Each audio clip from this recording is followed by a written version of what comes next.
시편 41편 5절에서 9절까지 우리 다 같이 한 목소리로 읽습니다. 나의 원수가 내게 대하여 악담하기를 그가 어느 때에나 죽고 그의 이름이 언제나 없어질까 하며 나를 보러 와서는 거짓을 말하고 그의 중심에 악을 쌓았다가 나가서는 이를 널리 선포하오며 나를 미워하는 자가 다 하나같이 내게 대하여 수군거리고 나를 해하려고 꾀하며 이르기를 악한 병이 그에게 들었으니 이제 그가 눕고 다시 일어나지 못하리라 하오며 내가 신뢰하여 내 떡을 나눠 먹던 나의 가까운 친구도 나를 대적하여 그의 발꿈치를 들었나이다. 아멘. 우리는 시편 41편 생각하면서 시인이 당하는 많은 고통, 엄청난 고난들에 대해서 생각해 보았습니다. 그런데 사람들이 이 세상을 살아가면서 이 세상에서 당하는 많은 고난 가운데 가장 견디기 힘든 고난은 사람과 사람의 관계 속에서 일어나는 고난, 사람과 사람들 사이에서 생겨지는 고난, 이 고난이야말로 다른 어떤 고난보다도 견디기가 쉽지 않습니다. 그런데 이 사람과 사람 사이에서 당하는 고난 중에서도 특별히 견디기 힘든 고난이 있어요. 그것은 어떤 고난이냐면 나의 친구들로부터 당하는 고난, 나를 사랑했던 사람, 그리고 항상 내 편이 되어주었던 사람, 그런 사람이 나를 떠나가고 나를 괴롭게 하고 나를 배반하는, 그로 인해 당하는 고난보다 더 견디기 어려운 고난은 없어요. 자, 지금까지 우리가 이 시인의 고난을 생각해 보았지만 5절 보세요. 누구로부터 당하는 고난이었습니까? 나의 원수가 내게 대하여 악담하기를. 원수들이 나를 괴롭히는 고난. 그리고 7절 보면 나를 미워하는 자가 다 하나같이 내게 대하여 수군거리고 나를 해하려고 꾀하며, 나를 미워하는 자들로부터 당하는 고난. 이런 고난은 어때요? 그래도 내 원수니까, 날 미워하는 자니까, 나를 싫어하는 자니까 그러려니 하고 조금은 견디기가 쉬워요. 그러나 누구로부터? 나를 사랑했던 사람, 내 친구들, 내가 믿고 신뢰했던 사람, 그런 자들로부터 당하는 고난은 정말 견디기가 어려워요. 그런데 오늘 본문 9절에 보면 그러한 자들로부터 시인이 고난을 당하고 있는 것을 보게 되죠. 내가 신뢰하여 내 떡을 나눠 먹던 나의 가까운 친구도 나를 대적하여 그의 발꿈치를 들었나이다. 이미 말씀드렸듯이 이 세상에서 당하는 아픔 가운데 사람을 잃는 아픔보다 더 큰 아픔은 없어요. 그래서 어떤 사람은 이렇게 말했어요. 물질을 잃은 것은 아주 조금 잃은 것이요, 명예를 잃은 것은 조금 더 잃은 것이며, 건강을 잃은 것은 아주 많이 잃은 것이고, 관계를 잃은 것은 모든 것을 잃은 것이다. 관계를 잃은, 사람과 사람 사이에서 사람을 잃게 되는, 그것이야말로 물질을 잃는 것보다, 명예를 잃는 것보다, 건강을 잃는 것보다 더 많이 잃는 것이요, 아니 다 잃은 것이다 라고 그렇게 이야기하고 있어요. 그러므로 어떤 사람을 잃는 것, 특별히 내가 사랑했고 나를 사랑하는 사람을 잃게 되는 것, 이것이야말로 정말 견디기가 쉽지 않은, 이런 일을 당하면 정말 소망이 없게 돼요. 절망하게 돼요. 욥이 그랬어요. 욥은 수많은 고난을 당했죠. 그런데 그 많은 고난들, 그 많은 고통들 가운데 정말 견디기 힘들었던 것은 자기 친구들이 죄송합니다. 자기 친구들이 자기를 버리고 떠나가는 것이었어요. 자기 친구들이 뭐라고 말했죠? 네가 죄를 짓지 않았으면 그런 고난을 당할 리가 있느냐? 네가 죄를 지었기 때문에 그런 고난을 당한 것이다 라고 자기를 향해 손가락질할 때 정말 견디기가 힘들었어요. 정말 쉽지 않았어요. 오늘 시인이 그런 고난을 당하고 있다는 것이, 내가 신뢰하여 내 떡을 나눠 먹던 나의 가까운 친구도 나를 대적하여 그의 발꿈치를 들었나이다. 그렇다면 이제 시인은 더 이상 아무것도 바랄 것이 없습니다. 소망이 없는 것이죠. 정말 절망 가운데 빠진 것이. 그러나 이런 절망이 끝이 되어서는 안 돼요. 우리 하나님을 믿는 우리들에게는 이런 절망이 우리들에게 새로운 시작이 될 수 있어야 돼요. 새로운 소망이 될 수 있어야 돼요. 키에르케오르가 쓴 가장 대표적인 책, 어떤 책이 있죠? 죽음에 이르는 병.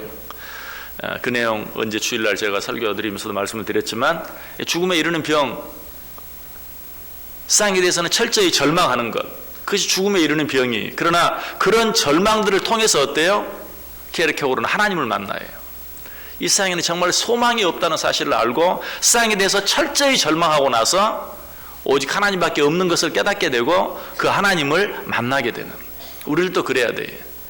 세상 사람들로부터 고난을 당하고 아픔을 당하고, 내가 신뢰하고 믿었던 사람들에게도 배반을 당하고 또 미움을 당하고 그들이 나를 대적하는 그런 일을 통해서 절망할 수밖에 없어요. 그러나 그 절망으로 끝나서는 안 돼요. 그 절망이 누구를 향한 소망이 돼야 돼요? 하나님을 향한 소망이 돼야 돼요.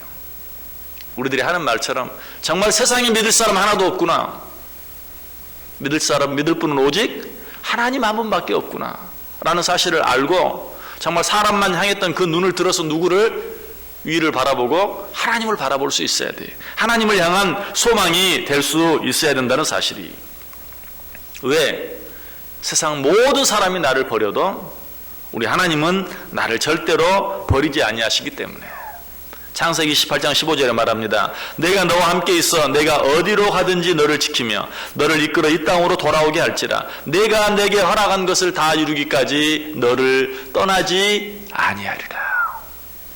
세상에 있는 사람은 다 나를 떠나게 되어 있어요.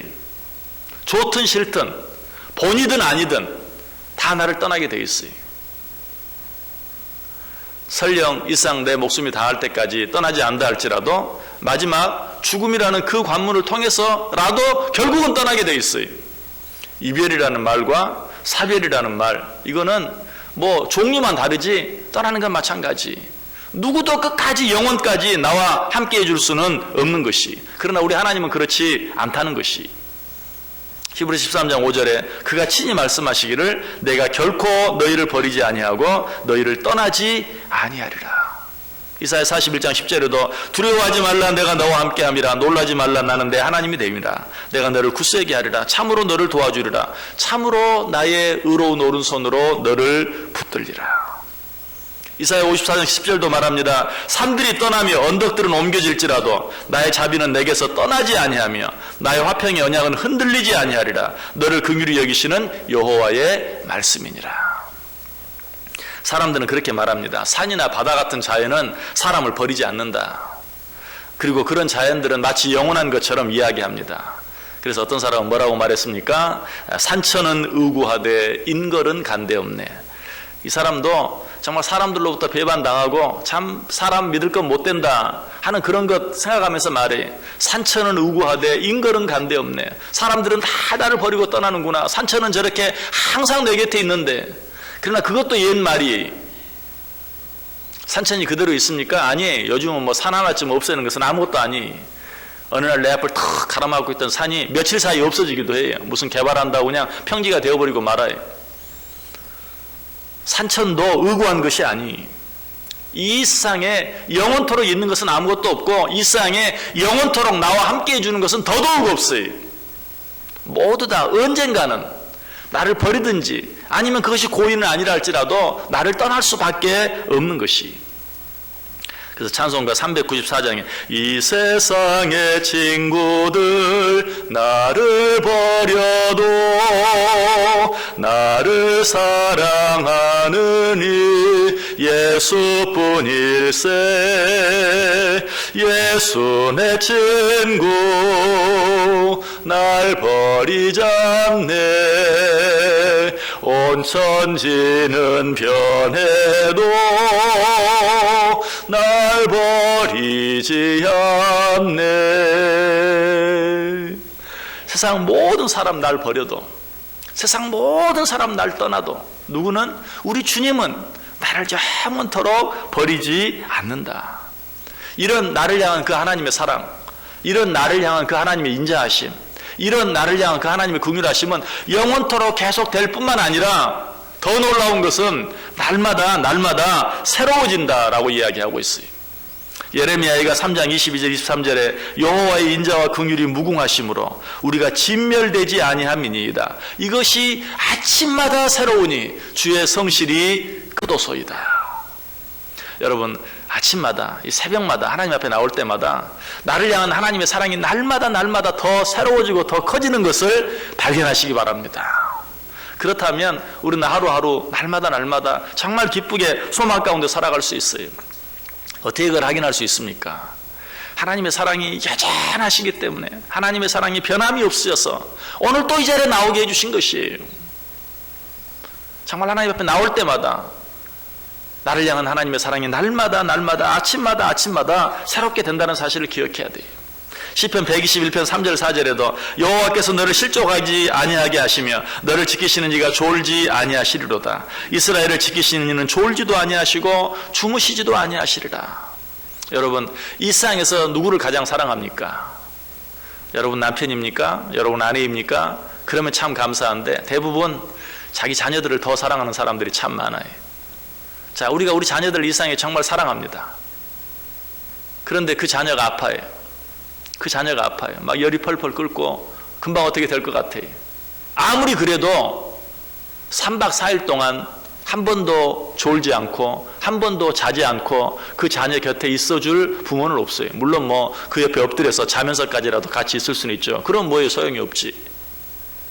내가 그렇게 사랑하는 자녀라도 3박 4일 동안 그 자녀 곁에서 한 번도 자지도 않고 졸지도 않고 그 자녀를 지켜주고 함께 해줄 사람이 없다는 것이, 아니 그 자녀가 죽어도 그 자녀가 발인에 나갈 때까지 한 번도 졸지 않고 그 자녀 곁에서 슬피 울어줄 부모도 없어요. 사람은 그런 존재예요. 그럴 수밖에 없어요. 그러나 우리 하나님은 뭐라고요? 자지도 아니하시고 졸지도 아니하시고 우리와 끝까지 함께 해주신다라고 이야기하고 있어요. 시편 121편 8절에서는 여호와께서 너의 출입을 지금부터 영원까지 지키시리로다. 지금부터 영원까지 우리와 함께 해주신다. 우리와 끝까지 함께 해주실 분은 하나님밖에 없어요. 우리를 끝까지 지켜줄 분도 하나님밖에 없어요. 여러분, 누구를 믿고 누구를 의지하며 삽니까?